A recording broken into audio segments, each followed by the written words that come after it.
मंगला दौड़कर शिवा को उठाने लगी, लेकिन शिवा ने कहा, मां, ये नागिन बुरी नहीं है, ये मेरी दोस्त है। गांव वालों को अपनी आंखों पर विश्वास नहीं हो रहा था।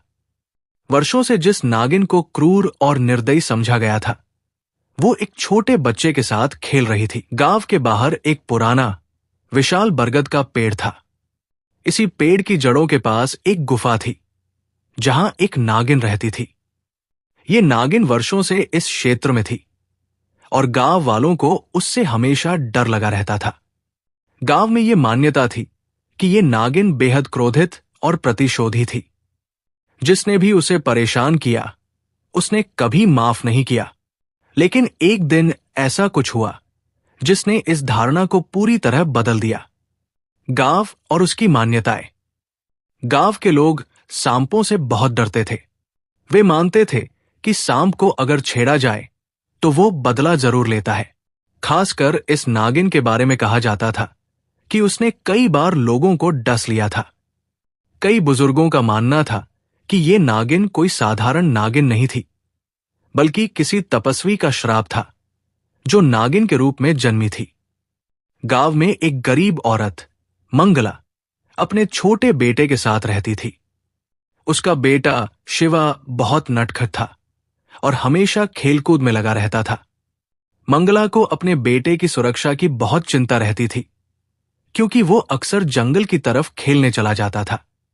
गांव के बुजुर्गों ने उसे कई बार चेतावनी दी थी कि जंगल में मत जाओ, नागिन से बचकर रहो। लेकिन बच्चों को कहां इन बातों की चिंता होती है। एक दिन शिवा खेलते खेलते जंगल की ओर चला गया। उसकी मां घर के कामों में व्यस्त थी और उसे पता ही नहीं चला कि बेटा कब बाहर चला गया। खेलते खेलते शिवा बरगद के पेड़ के पास पहुंच गया। वहां उसने रंग बिरंगे फूल देखे और उन्हें तोड़ने लगा। फूलों के बीच एक पुराना बिल था जिसमें नागिन रहती थी। शिवा को इसका एहसास नहीं था। जब वो फूल तोड़ ही रहा था कि अचानक नागिन अपने बिल से बाहर आई। वो अपनी नींद से जागी थी और उसे लगा कि कोई उसके इलाके में घुस आया है। उसने फन फैलाया और फुफकारते हुए शिवा की ओर बढ़ी। शिवा को यह देखकर डर तो लगा, लेकिन वो रोया नहीं। उसकी मासूम आंखों में कोई भय नहीं था। उसने धीरे से नागिन को देखा और कहा, तुम बहुत सुंदर हो, क्या तुम मेरे दोस्त बनोगी? ये सुनकर नागिन अचंभित रह गई। वर्षों से वो इंसानों से सिर्फ नफरत ही देख रही थी। हर बार जब भी कोई उसे देखता, वो डर जाता, उसे मारने की कोशिश करता या उसे भगा देता। लेकिन ये बच्चा न तो डरा, न ही उसने कोई हानि पहुंचाने की कोशिश की।